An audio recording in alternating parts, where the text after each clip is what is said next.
Hum, Qu'est-ce qui te plaît chez moi? Ce qui me plaît chez toi, ton étincelle, mon amour. Mon étincelle, mais qu'est-ce que tu veux dire par là en fait? Mais je veux parler de cette façon, t'as bien à toi d'être vivant, tu vois. Ouais.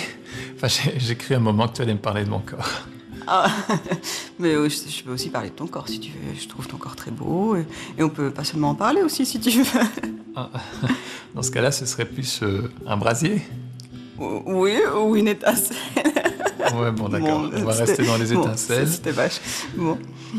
Lino, je voulais te parler de ces petites choses subtiles qui me font vibrer pour toi. Il peut s'agir d'un simple regard, cette manière que tu adores monter ton sourcil. Là, je montre un peu, tu vois, comme ça.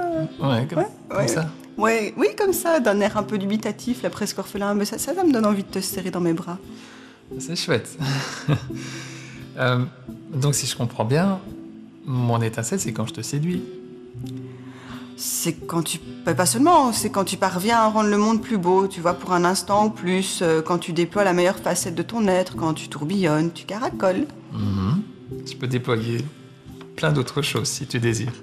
Mais bon. Ah, tu y reviens. Hein. Oui, allez, parle-moi encore un petit peu de mes étincelles. Eh bien, tu vois, c'est cette façon singulière que tu as de croire en l'humanité, de donner de l'espoir. Avec toi, on a l'impression qu'on peut s'améliorer, que les choses sont possibles. Bah oui, elles sont possibles. Oui, mais tu vois, c'est ce que je dis.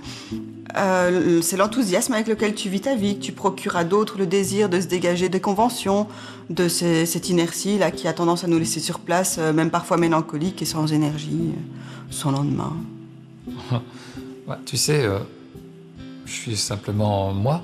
Oui, mais oui, tant mieux, tout simplement. Tu vois, ton étincelle, elle est trop belle, elle farandole, elle girandole.